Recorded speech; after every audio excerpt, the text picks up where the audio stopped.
logistical nightmare for yourself? That's a hard question. It's Car Ride Confessions with me.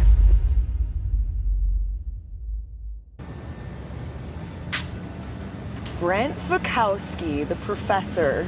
Howdy. Good morning. Great morning. How are you? Great. How are you? Good to good. see you in Miami. It's good to be in Miami. Yeah? Yeah, it's good to be here. How is the family? Good. Yeah, we got a random person in the back. You know, we're just Ubering people around. Yeah, family's great. Yeah, they're not here with me, so I miss them. But lone soldier this weekend. Yeah, no, just didn't splurge on the tickets for the whole gang. But no, it's tough being away now, but it's good. What is your way? Because I love talking with parents that have kids. Ooh, we can't drive down there. That's to oppose the parents that don't have kids. Yes. I love talking to the people who have children. Yeah, that's all right. When they're away from their kids, what is the thing that you do that makes you feel like you're there? Because I was talking to Paige Rogers the other day, and she said it almost makes it worse when she FaceTimes her kid. Yeah. That, like, have you found something that helps you connect with the family when you're away on these trips? Honestly, like, I think I try to just kind of leave my wife alone because I know I kind of know how busy she is with both of them, and like they're great. Yeah. They're all great together. But I'll I'll message her first thing in the morning. We might FaceTime like every 2 days. Okay. I'm I don't know. I hope this doesn't sound like insensitive, but if I'm gone for 3 days, it's sort of just like I'll try and FaceTime them once. I'll call my wife each night and each morning. Yeah. But it's like I'm usually here and I'm busy, and then I know that they're busy, and then I come home and have a little gift for Evelyn, and we'll just yeah. What are the things that she's into right now? Because how old is she? She's 4, about to turn 4. Okay. Yeah, so she'll do. I mean, it changes. For a while there, she was really, really into coloring, and she's like really good at coloring for her age. She's always loved reading books, so she'll like read them to herself. She'll have them memorized since she was like 2. And then, she loves us reading her books. Aww. She's into superheroes right now. So she's got like a few little superhero costumes, and she likes reading superhero books, and she wants to play superheroes. Elsa, Anna, Frozen, and Moana are kind of like the go-tos, little Cinderella sprinkled in. She'll come in the gym with us, and she'll just like want to run around, and like she's like, I'm fastest in my class. It's pretty funny. I want to do a workout, and she just like jump through hoops and just kind of goof around. Yeah, she likes we're putting her in swimming lessons. She's like pretty sensitive, so it's like been a little slow, but it's a good thing we're doing it. Otherwise, I think that could have been a problem. Yeah. Kind of, so yeah, just bit of everything. She's a Renaissance woman. Oh, I love that. Yeah. Is she more like you or more like your wife, Claire? Yeah. I'd probably say, I don't know, I'd be curious to hear what my wife says. But I see a lot of myself in her, I guess. Yeah. Yeah. She's like pretty like particular and like pretty like type A. I think some shyness she gets from my wife. When she was young, she was shy. Yeah, it's definitely a mix of both, but there's definitely a few things. She's like silly and goofy, and that's how I was as a kid. Mm-hmm. I was very like, my mom said, "Oh, you were such a card." That's how she said, which is like an old school way of saying like you were, goofy, and you're trying to make people laugh and trying to get a reaction. So, class clown. Yeah, a bit of that. So she like does some of that. Yeah. So then as a kid, what was the biggest thing that you can remember you getting in trouble for? I would say, my sister, I had an older sister. My sister and I would like get into something, right? We'd be fighting, or we'd be wrestling, or whatever. Just, we'd be playing fine, then we'd start fighting. Yeah. Let's say we were like 10, 12 or something. And then parents would come down and break it up. And then I would I'd kind of find a way for my sister to take the heat. Oh, no. So I would be like, okay, mom and dad, I would just sort of immediately shut it down. But then my sister, we'd always joke she should have been a lawyer. She's like, well, and she'd come up, and then I just kind of wouldn't get in the way. Yeah, and be hey, if you want to take the heat, we both started it, but if you're gonna, and so she gives me a hard time about it now.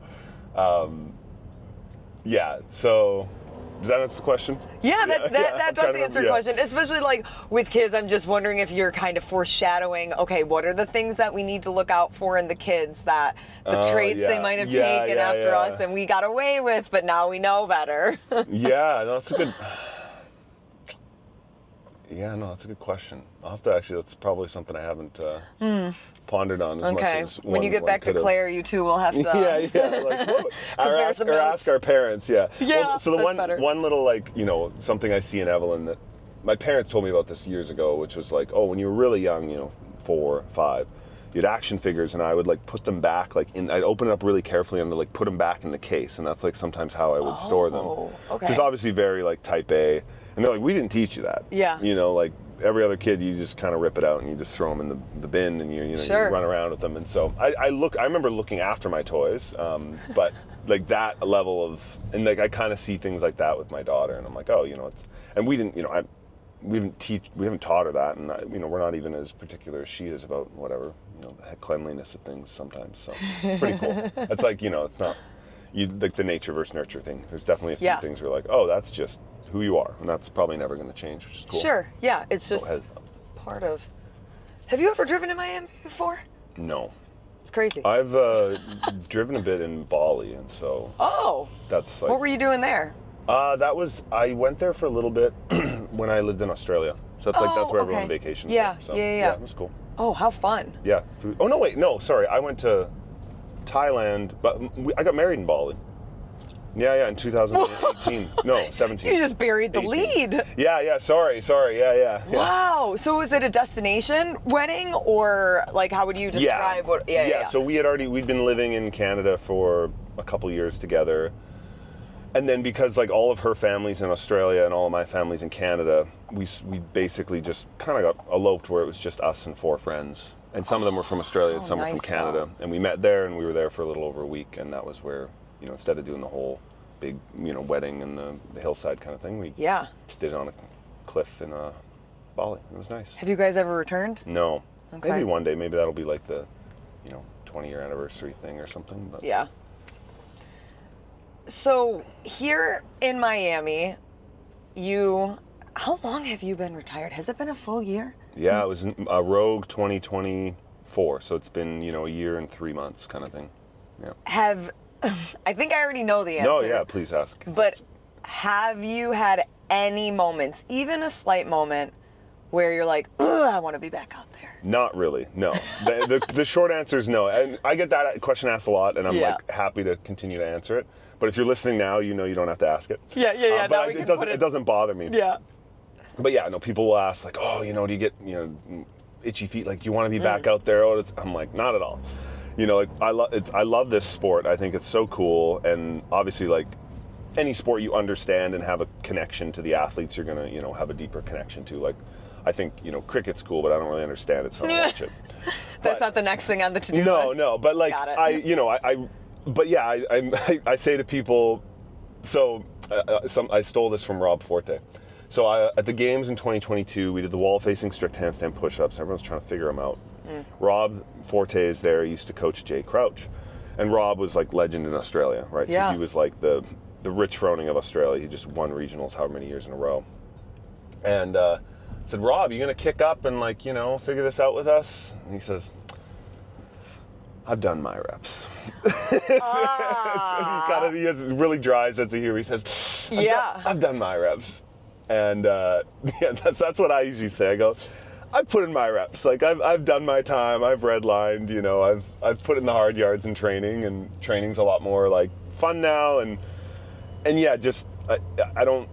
You know, I did the gauntlet with Annika Greer, and so like I could. Oh, how fun! That was last year. I didn't do it this year. Yeah. But like, or in Wodapalooza SoCal, and I could see myself like doing that again, or like doing a partner comp. But I don't see myself doing like a 2 or 3 day individual event.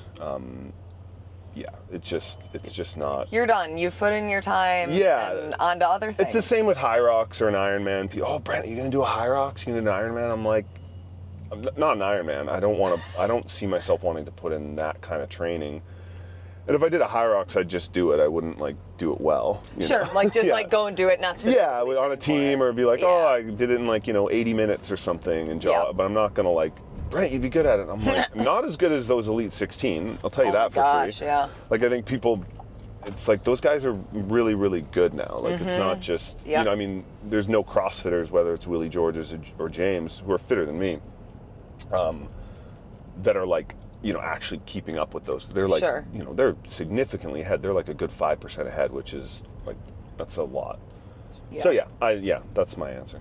Okay, so now like in your life as it is, if viewers were watching and your life was a reality TV show, what would they be yelling at the screen telling you to do or not to do? Oh, I was going to say, I was like, they're going to turn off the TV. Are you boring? I don't think you're boring. I don't know. I mean, like, I'm at home a lot. Family time. Yeah, you know, spending a lot of time with, so yeah, my son is 8 months old. And so, you know, that's been busy for us the last, I think I drastically underestimate, you know, we're doing fine, but it's definitely having 2 kids is a lot busier than 1. Yeah. Yeah, that was a big shift in the fall when we're like, whoa, this is a lot for both of us. And my wife does a lot of the, you know, the heavy lifting there, but still, it's like, you know, it's like these, yeah, one of them always needs you, and as opposed to like, oh, we have a break. It's so like, would they be yelling, Brent, help Claire? No, I mean, I think I'm a pretty good dad. Okay. Like, I had to clarify there. No. I know. I realize now. I'm like, oh, I don't call my kids when I'm away, and I don't move around the house. People are connecting these dots. Yeah, they're like, geez, Brent. No. But yeah, I'm very present when I'm with them, and yeah, if they were yelling at the screen, I don't know. Maybe they'd be like, I don't know, like, I don't know. Brent, take a break. Yeah, I'm just like, I'm dividing up my time in a lot of different places right now, which is really good. Just kind of like figuring out a little bit of it's certainly not a crisis, but just like, you know, figuring out where I'm going to be spending more and more of my time in the next, you know, few years, which is good. It's like, it's fine. It's like a little uncertain at times, but it's good. Are you someone that then, especially now that you're retired from CrossFit and you can have a little bit more predictability, I guess depending what like ventures you're getting your hands in, but are you somebody that sets like, these are my 6-month goals, this is my year goal, this is my 5-year goal? Like, do you benchmark things out like that? Because I look at you as someone who is very organized. I could be better at that, I think.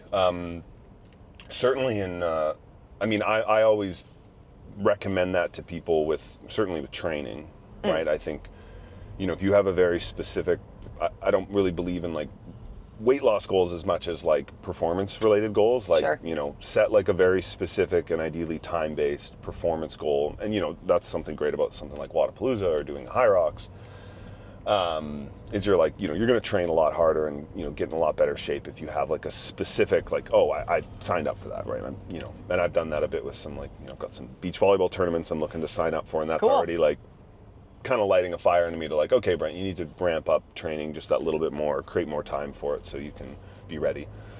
As far as my like professional life, I mean, there's some personal things which are, you know, private, but like personal or even professional life stuff, yeah, I could be better at that, but I think right now things are uncertain in enough ways that I think it would be like a little futile to like have these like, I'm gonna do this in 5 years. Like, sure, you know, like it's just not really. And that was, I mean, it's funny, I look back, I used to do that a little more, and maybe I'm just, when I worked as an accountant, I kind of had these 5-year goals, and like, you know, I'm trying to think of, this isn't a great answer. Time out, pause, stop the car. So I think like doing things that like are in service of longer term goals, but like being realistic that you probably are going to change those goals sometimes. Not in a way that's, I mean, there's kind of like a difference between quitting and giving up. And, you know, and so I just think about like the 5-year goals I used to have, and I didn't like do any of those things. And it's not because I'm like a fair weather person or because, you know, I like gave up on these things that I wanted. It was like the things I wanted like changed or something, you know, if that makes sense, right? It was like, oh, I'm going to get my CPA, and I like never did that, but it was because CrossFit was taking up more and more of my time, and that was a better opportunity, and it was like... And then your goals changed. Yeah, my goals changed. So it wasn't, you know, like I look at that and I was like, oh, I was going to get my CPA, and I could have done that, and I chose not to, and those reasons were good, and I don't regret it. You know, and even that could be said about, like, you know, the decision to retire from competing. It was like, you know, even a year or two before that, like it wasn't, I didn't think it was going to be the fall of 2024 until it was, and then it was the right decision. So, yeah, I'm kind of in that same boat now where I'm aware there's enough uncertainty that it's like, I'm not really setting those, because even when there was more certainty, I failed on them anyway. Yeah. But I do a good job of like budgeting my time in a day, where I'm like, okay, Brent, like what are you working on today? And so I don't get lost in just like, you know, my computer and jumping between things and answering messages and emails. I'm like, wait, what did I do today? Yeah. So I'm like, I'm quite good at that, which, you know, is more important right now, I think. Yeah. But. Totally random. This or that. Okay, let's do it. If you had to choose between the two, every time you spoke, you had to sing, or every time you walked, you had to dance, which one would you do? Sing. Yeah. You don't got them moves? No. I don't mind dancing at a wedding or something, but. Okay. Yeah. Okay, so what would be, like, give us a tune? No, I don't think that's how that works. Yeah, didn't you ever watch Car Ride Karaoke? Oh, okay. This is kind of a version of it. Maybe we're gonna get you to sing today. Oh man. Except for you're not a famous artist. I mean, I used to play guitar and sing. Oh. Yeah.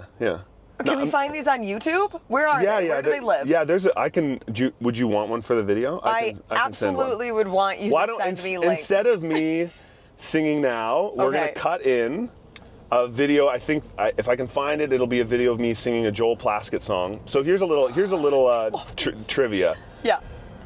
Like in high school and college, high school, I think if you'd asked most of people, like they would, what I would do is I'd train for a sport, I'd go to practice, but like in my free time, I was passionate about music. So I was like reading guitar magazines like Guitar One or Guitar World. I was like learning songs. So I was like, in my free time, that was how I was like filling it up, a lot of it. And then like my relationship with sport was like, you go to training and then it's done. You know, like I didn't really understand I could have done more. And then I would like, you know, I work out a bit, but, and so then in college, like I would play at open mics, and I had this friend who was more musically talented than I was. And we like entered into this open mic, which happened to be this kind of battle of the bands. Cool. And we won. And then they're like, oh, the finale's in, 3 weeks, because there's been these winners like a couple nights in a row, a couple weeks in a row, and then, finale. So we practiced quite a bit. And so we both played guitar and sang, and then like I played a little bit of keyboard and the bongos, and he played like harmonica or whatever. And so we kind of like pieced together this thing. He borrowed someone's banjo and we played a couple songs, and then we won. So we won this battle of the bands. Oh my God. And then the prize for winning was, I think it was 3 months later, we opened for Dr. Hook, which you probably don't know who that is. Sounds really intense. No, my best way of describing them is they're a band from the 70s. They're a classic rock, yacht rock band. Like if you kind of like the Eagles. So if the Eagles were like an A+, they were like a B. Like they're like a popular band. Cool. They were on the cover of the Rolling Stone. Oh, no way. So they were like a famous band. They had a couple hits. And so then they go to these like small pubs with whatever 100, 200 people. So we got to open for them. So we got some free tickets for our friends. We got like a $400 bar tab, and then we got a 30, I think it was 30-minute set, and we opened for them, and we practiced like sons of bitches for like a long time to like get that set right, and we played that, and then like basically didn't play guitar after that because I moved to Australia and didn't bring my guitar there and got busy with CrossFit, and So then if you were going to be famous for something other than CrossFit, would you say that it would probably be something with music, guitar, singing, or in that vein, or something totally different? I guess so. I mean, I never did CrossFit to get famous, so I'm not sure if... No, and like not that that's the intent, no, I know. But... Yeah, I guess so. If it wasn't for... I mean, it was never going to be for swimming or volleyball, because I was never going to be good enough at those to like get famous or probably make money doing them. Yeah. So then other than like, maybe, I don't know, starting a business and getting famous doing that, which probably wasn't going to happen because I was probably just going to be an accountant, which would it's fine, but you're not going to get on Forbes 30 under 30. Not that you want to be on that list. Have you ever seen the stats on the people on Forbes 30 under 30 who like go to jail? Wait, what? It's like really high. Really? It's basically like a pipeline. It's all fraud and stuff, and so they all go to like white collar prison. Yeah. If you were to be arrested, it's wildly high. It's so good. Like I'm gonna need to look into that. Yeah, So that's a fun little rabbit hole. Like the Forbes 30 under 30, like the American entrepreneurs, and then like all of them are committing fraud to get there, and it's pretty funny. So it's like I'm glad you're not on that list then. No. Sorry, you were saying. No. This is my last question. So if I was gonna be famous. Yeah, it would have been from playing guitar and singing. I don't think I really had it. I mean, you can decide by watching the video.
As I make this like little loop around to Cafe Bastille, one of the best restaurants out here. Love it. Everything on the menu is great.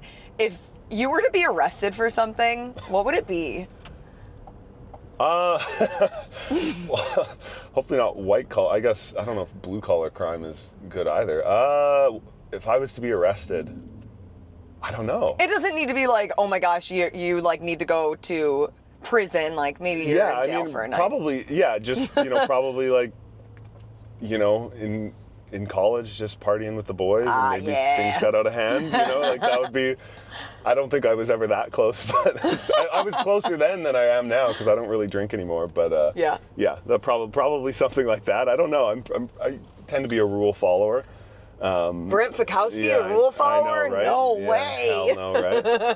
I'm looking forward to finding this video. I haven't, you know what? When I was at the Rogue Invitational in 23, we all got like guitars, right? Yes. And I was like, did you play? Well, I'm bringing some beef out.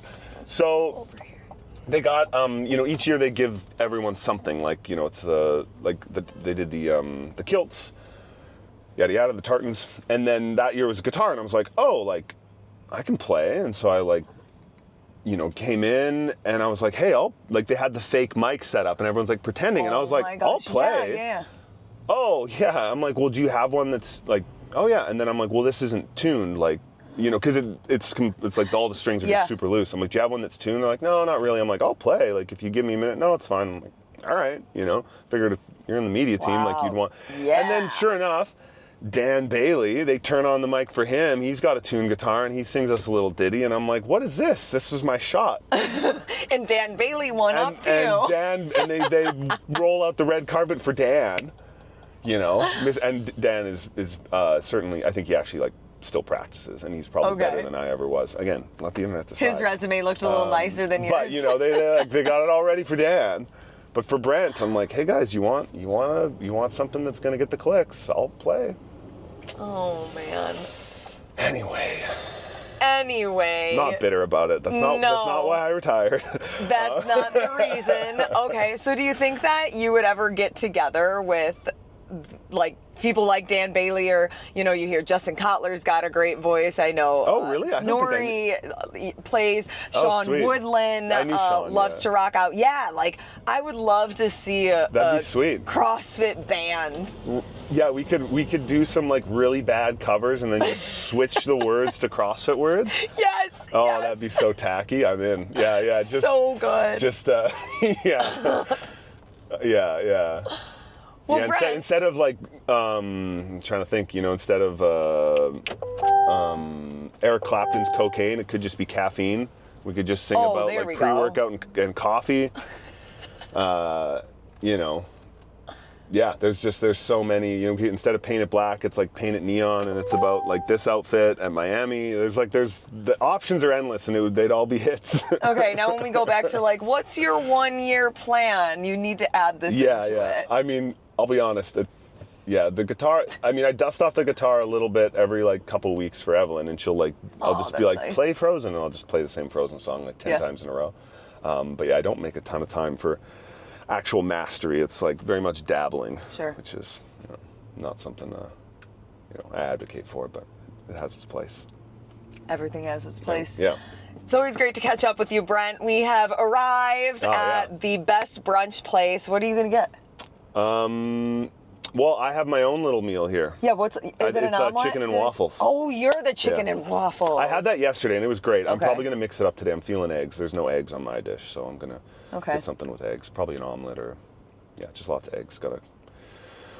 Gotta load up. I don't think I ate enough yesterday, so oh man, I'm wearing contacts too. I'm saying that I feel like looks like I'm crying. Or I'm high or something. But that's what he's getting arrested for. No, that's citation. I mean, it's pretty common in BC. Yeah, it's not really my bag. Yeah. Okay, well, it's always great to catch up with you. Thanks for hanging out and enjoy the rest of your time in Miami. Thank you, everyone. Lauren Kalil, follow and like Instagram, YouTube, Twitter, subscribe. Whatever we have, and Brent and his music page, and enjoy that video because we're adding it in. I gotta find that right now. All right, see ya.